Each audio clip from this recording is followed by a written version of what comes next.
Ce changement qu'il a dû opérer dans sa vie a été bénéfique puisqu'il s'est trouvé parmi les gens de sa génération un des rares qui pouvait parler l'anglais et le français.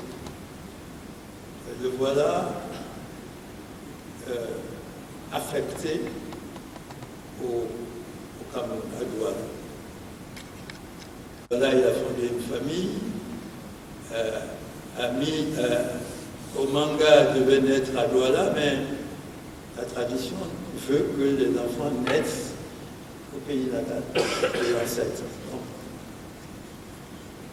Les années et venues, que je ne vais pas raconter dans les détails, font que, au moment de la Deuxième Guerre mondiale, Omanga s'est retrouvé séparé de son père et de sa mère.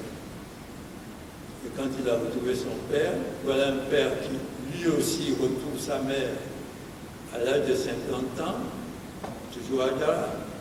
Adjara n'a pas de mots, elle était heureuse de retrouver son fils qui était parti à 14 ans et qui lui revient à 50 ans, à l'âge de 50 ans.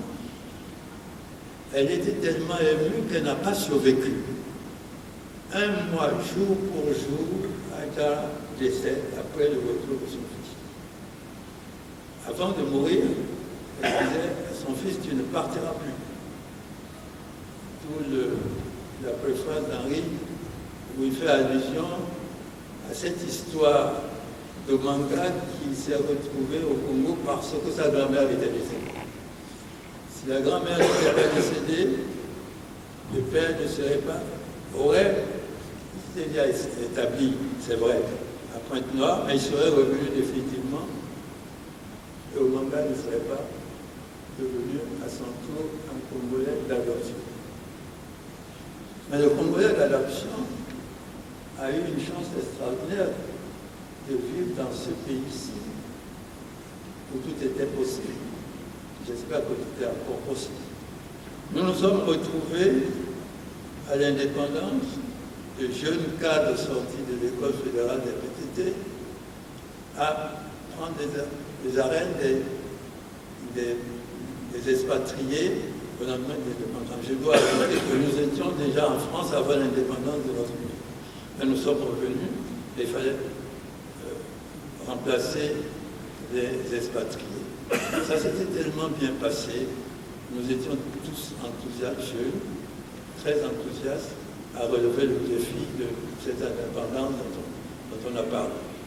Puis, ce virus de l'exil a pris le dessus. J'étais parmi les collègues à qui on avait demandé s'ils voulaient postuler à un emploi dans une organisation internationale. C'était en 1960, au début de 1962.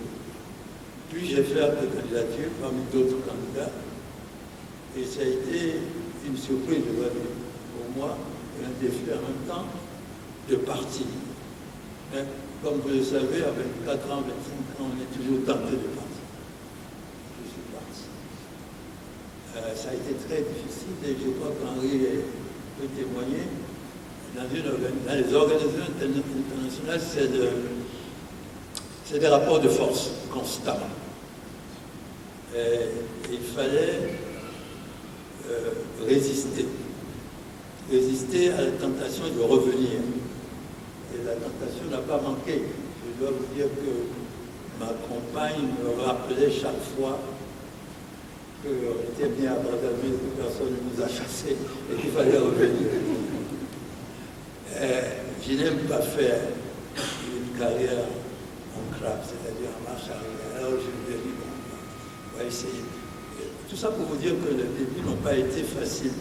Il fallait en même temps, parce que je suis parti d'ici, inspecteur général principal, si vous voulez, mais dans la fonction publique internationale, ce qui compte, ce n'est pas seulement le travail que vous faites, mais les diplômes. Alors il fallait tout faire pour avoir le diplôme. Ça aussi, ça n'a pas été facile. Mais à force de volonté, je raconte dans le livre comment j'ai découvert l'amphithéâtre de l'université, alors que j'étais déjà fonctionnaire. Ça a été pour moi une révélation, c'est-à-dire c'est presque le sportif qui franchit un handicap.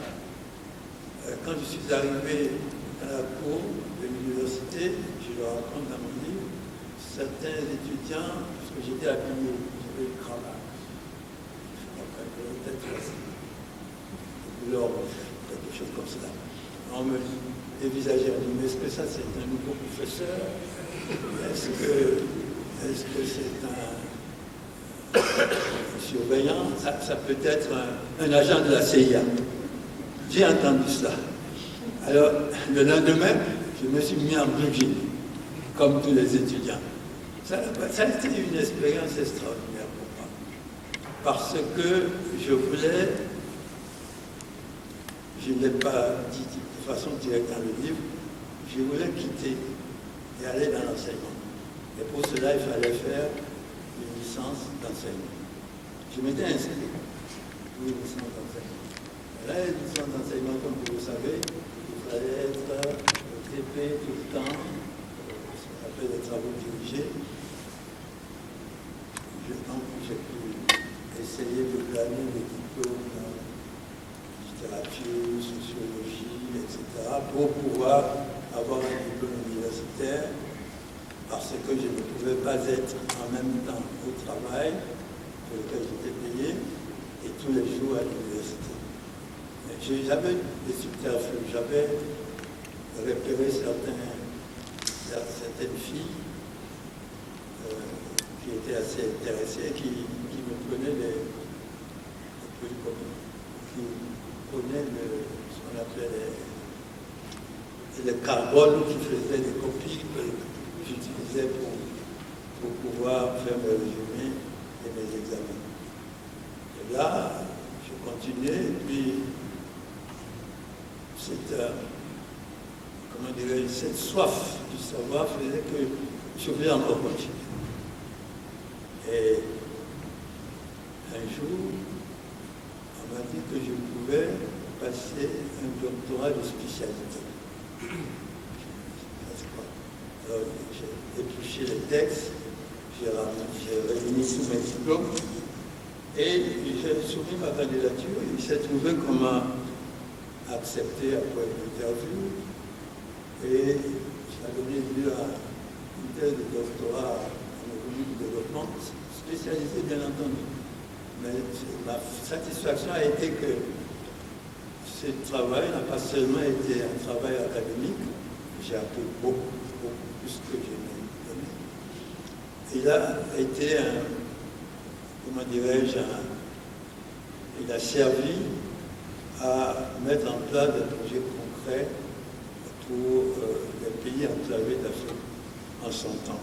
Je n'étais pas peu fier. Et puis j'ai continué, je voulais aussi faire de l'assistanat.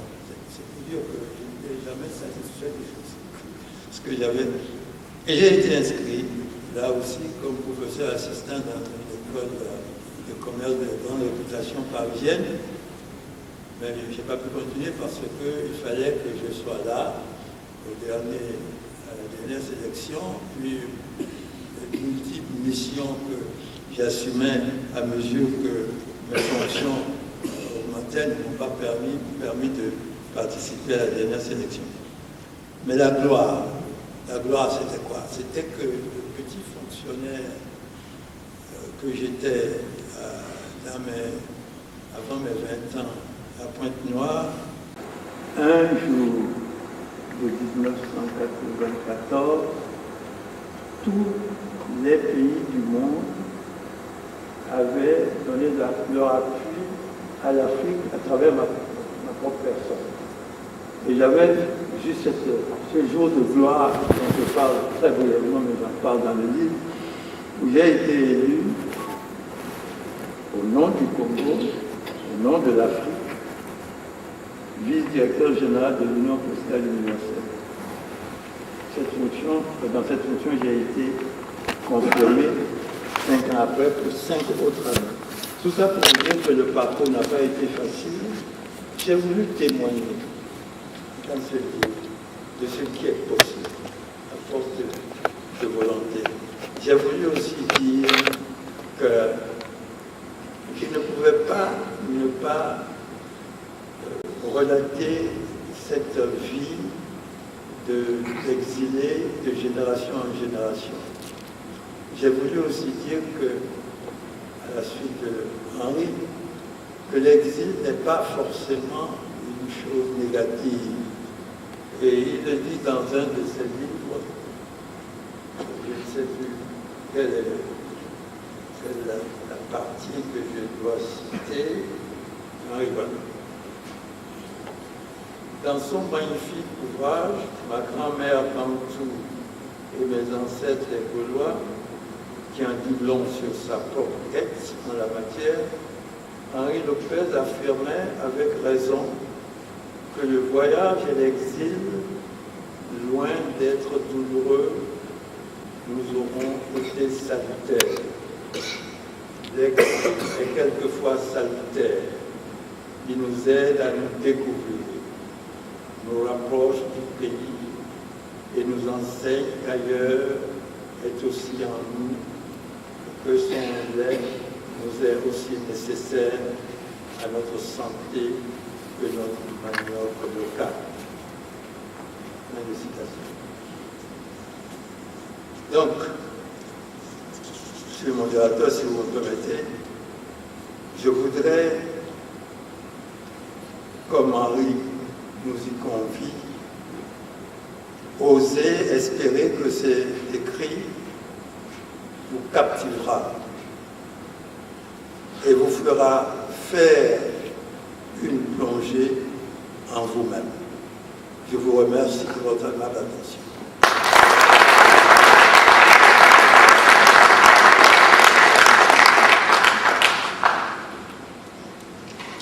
Personnellement, le livre m'a captivé.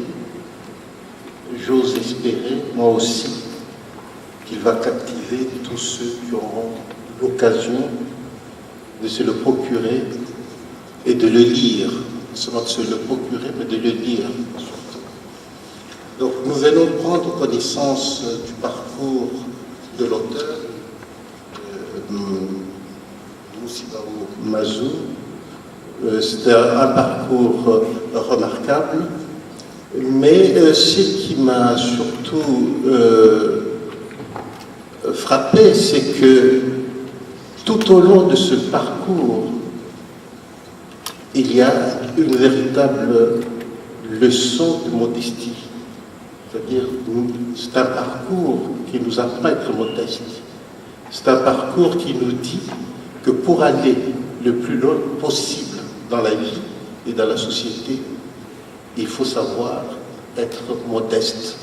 Il faut avoir la volonté d'aller jusqu'au bout de ce parcours. Votre propos, M. Mazou, complète parfaitement votre livre. À vous entendre et à vous lire, on voit clairement quel a été votre parcours, quelle a été votre vie, quel a été votre combat contre le social, les institutions, mais contre vous-même, parce qu'il faut un minimum de combat vis-à-vis de soi-même, c'est-à-dire se faire violence pour pouvoir aller de l'avant. Et je vous remercie infiniment de cette leçon de modestie, également de ce livre qui nous apprend énormément de choses, et sur vous et sur nous-mêmes.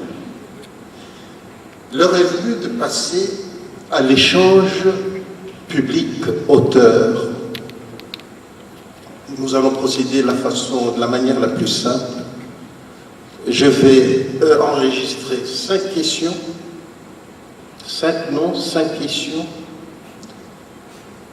Les noms enregistrés poseront leurs questions et l'auteur répondra à ces questions-là. Et je pense, si vous êtes d'accord avec moi, qu'on pourra s'arrêter à ces 5 questions.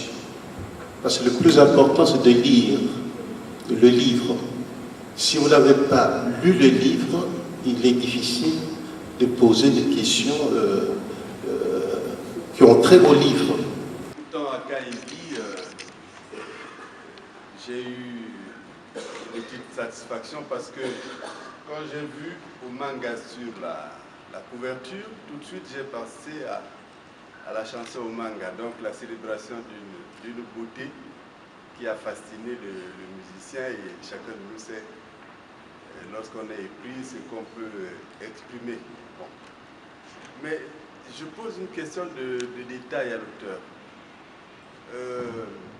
On sait bien que la France est engagée dans la Deuxième Guerre mondiale, il me semble, les historiens me le confirmeront ou l'infirmeront, autant que l'Angleterre. Alors je ne comprends pas très bien pourquoi il quitte, pourquoi la mère fait partir son enfant au Nigeria, qui est une colonie anglaise, et qui, donc l'Angleterre qui elle-même est partie prenante au conflit. Il y avait, qu'est-ce qui pouvait faire qu'il y ait une différence dans la conscription des jeunes de cet âge-là, parce que c'est eux qu'on recherchait. Merci. On pourrait penser que l'Angleterre est en guerre aussi. La différence est que les Anglais ne mobilisaient pas les jeunes des colonies. Ça se faisait sur la base volontaire, tandis que les Français forçaient les jeunes gens à aller dans l'armée. C'est la seule différence. Elle est partie, elle a demandé à son fils de partir parce qu'elle savait que là-bas, on est militaire volontairement. Contrairement à la France qui mobilisait les jeunes gens pour aller à la guerre 14-18. Deuxième question. Charles Job, le conseiller du ministre Mongala.